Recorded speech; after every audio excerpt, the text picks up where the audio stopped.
J'habite au 10e étage d'un immeuble.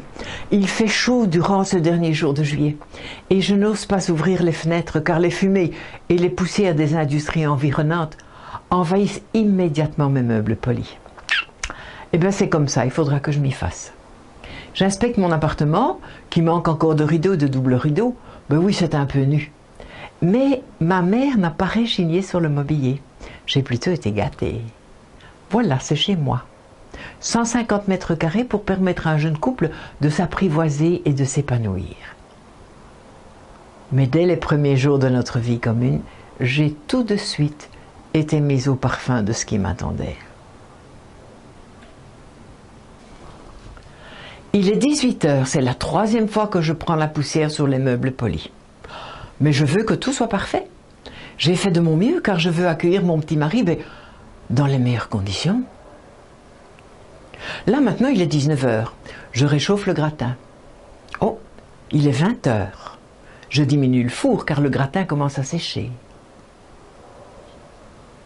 Il est 21h, je repasse un coup de plumeau sur le poli et je coupe le gaz parce que le gratin est presque noir.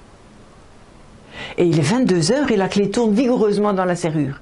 Il entre mais joyeux comme un pinson, en lâchant ses affaires sur la chaise de l'entrée.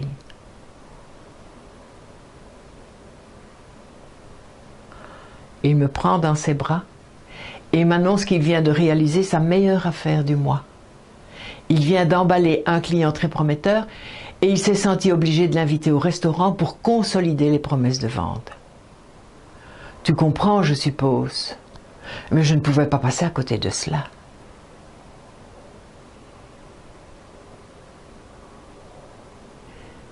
Dans le mois qui a suivi, il rentrait à 20h au plus tôt. Et là, c'était pour s'écrouler dans le fauteuil et s'endormir. Par contre, tous les midis, il venait me faire une petite visite de courtoisie, histoire d'éveiller ma sexualité, paraît-il, mais surtout pour évacuer son trop-plein de testostérone. Et peut-être aussi pour vérifier mon emploi du temps. J'ai tout de suite compris pourquoi certaines femmes se cachent derrière des migraines imaginaires. Mais ce qui m'a le plus dérangé durant ce rituel qui semblait vouloir s'installer, c'est que je me suis vue à la place d'une de mes profs de dessin, qui le midi quittait l'école en courant pour rentrer chez elle, et qui revenait 2 heures après avec un chignon déconstruit qui lâchait ses épingles sur le sol quand elle se déplaçait. Et c'était comme ça tous les jours. Moi aussi j'étais devenue un objet sexuel à qui on laisse entendre que c'est pour son bien. Mais j'étais amoureuse. Et je le mettais sur un piédestal. J'étais hypnotisée par sa verve et son esprit caustique et intarissable. Partout où nous allions, il était accueilli comme le messie de la plaisanterie et de l'humour. Je me plaisais bien dans son ombre. En tout cas, cela m'a comblée durant quelques années. Et les cours sur le féminisme de ma prof d'histoire, ils étaient loin derrière moi.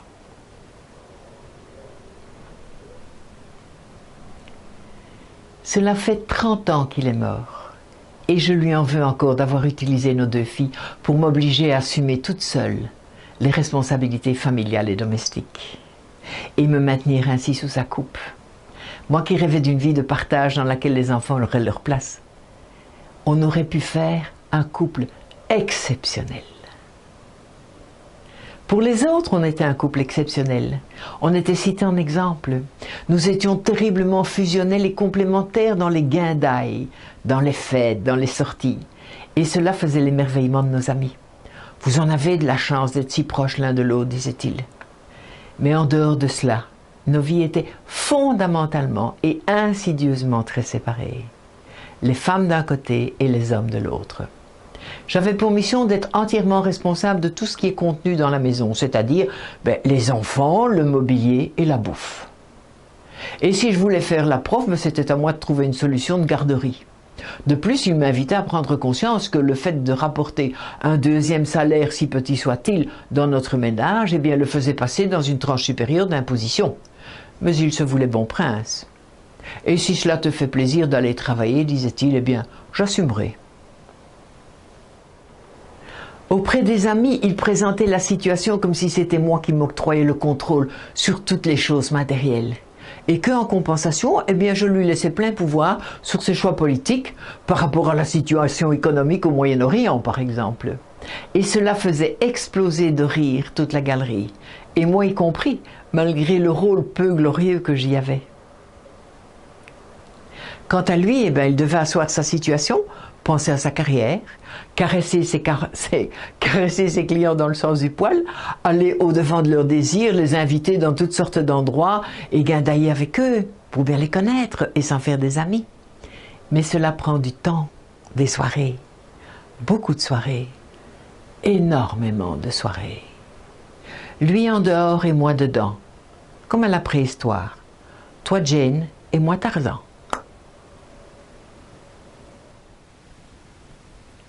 J'avais introduit ma candidature à l'État, à la province et à la commune de Charleroi, là où j'habitais.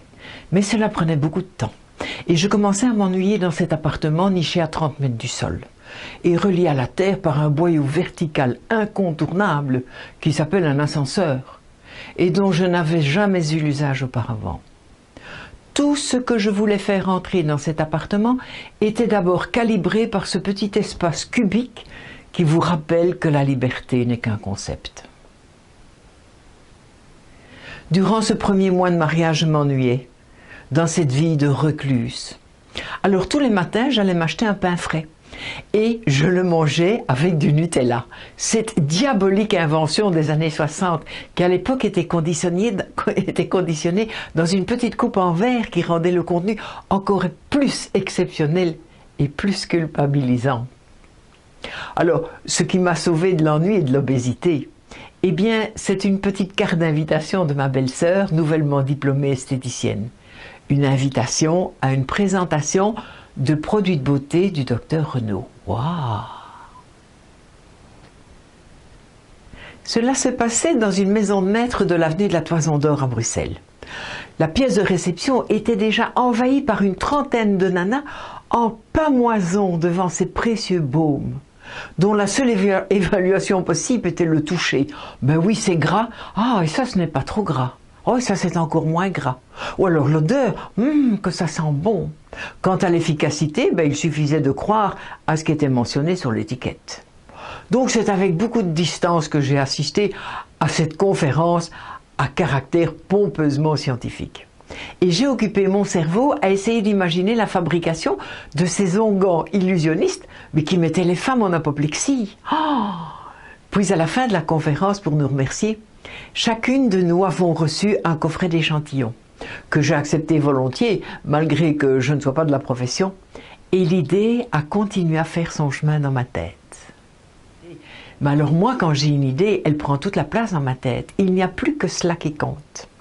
Alors je me suis procuré un tout petit livre de la collection Que sais-je, à peine une trentaine de feuillets, qui me donnait une information basique sur la fabrication des produits cosmétiques. De nouveaux mots entraient dans ma vie. Carboxyméthylcellulose, lauryl sulfate de soude. Et de nouveaux ustensiles de ménage entraient dans ma cuisine. Des petites casseroles d'enfants pour jouer à la dinette. Et puis alors des heures et des heures d'essais et erreurs, inscrites méticuleusement dans un précieux carnet de bord. Les produits de base, je me les étais procurés en inventant un gros mensonge à la coopérative des pharmaciens. Bon, à l'époque, c'était facile, hein. Rien n'était contrôlé, et si on possédait un peu la tchatch, les portes s'ouvraient toutes seules. Voilà.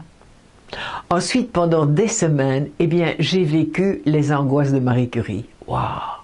J'étais près du but, mais chaque fois, mon émulsion se décomposait en deux phases, un peu comme une mayonnaise ratée. C'est-à-dire que la matière aqueuse restait dans le fond de la petite casserolette et la matière huileuse venait sur le dessus et surnageait. C'était invendable. Entre-temps, j'avais obtenu un remplacement dans une école de la ville et tous les jours je passais devant une pharmacie de la rue de la Montagne, tenue par un certain monsieur Lenoir, qui n'en avait pas que le nom d'ailleurs. Un homme fermé, austère, pas communicatif. Et je m'étais mis comme objectif de le séduire, pour recevoir les informations volontairement omises dans mon petit que sais-je. Cela m'a pris un mois. Je passais tous les jours en allant à l'école ou en rentrant de l'école pour acheter de l'aspirine ou un déconstipant ou un désinfectant. Et durant la transaction commerciale, eh bien, je posais ma petite question. Qu'est-ce qui fait que mes essais ne tiennent pas? Est-ce que c'est la température? Est-ce que c'est le pourcentage des composants? Ou bien est-ce la mauvaise association des composants? Et un jour, à ma grande surprise, il a craqué. Vos deux phases doivent avoir précisément 78 degrés pour être assemblées. Et ensuite, vous devez continuer à mélanger cet assemblage jusqu'à son refroidissement complet. Et maintenant, je ne veux plus vous voir ici. Yes! Quel bonheur! Une demi-heure après être rentré chez moi, eh bien, je me suis honorablement attribué le diplôme de cosmétologue. Et je me suis précipité au rez-de-chaussée de l'immeuble pour annoncer ma réussite à tous mes amis avec le téléphone public. Ben oui, parce qu'au 10e, on aura la ligne que dans 2 ou 3 mois. Mon appart change de fonction. J'installe 5 racks métalliques sur les emplacements laissés libres entre les meubles polis. Et je les approvisionne des produits de base. À l'époque, mon livre de chevet s'appelle l'annuaire téléphonique. Je dois trouver en urgence une firme pour me fournir en essence et en colorant. Je dois trouver en urgence une usine de plastique qui fabrique des petits poroses, spécial cosmétiques. Je dois trouver un imprimeur qui me fera des étiquettes dorées au nom de ma future firme, Karine Longchamp. Je suis en pleine effervescence. Je ne mange plus, je perds 5 kilos. Alors le soir, toute seule, en attendant le retour de mon homme, eh bien, j'assume la production, voilà. Je tourne ma mixture avec une cuillère en bois dans une casserole de 15 litres et j'attends que cela refroidisse en regardant Starkey Hutch à la TV. J'aurais pu acheter un homogénéisateur, mais à l'époque c'était au-dessus de mes moyens. Alors j'ai eu l'idée de placer un clou dans le plafond de la cuisine, d'y accrocher mon mix-soupe avec une ficelle et de faire fonctionner celui-ci dans mon mélange jusqu'à ce qu'il devienne froid. Je quittais l'artisanat pour entrer dans la production industrielle. J'ai vendu des hectolitres de lait hydratant, démaquillant, exfoliant, brunissant, des kilos de crème au concombre, à l'huile de vison, au camphre, des toniques roses, verts, jaunes, à toutes sortes de parfums. Et pourquoi n'ai-je pas la notoriété de la firme Avon aujourd'hui? C'est vrai. Nous avons commencé ensemble en 1963 avec les ventes à domicile du style Tupperware.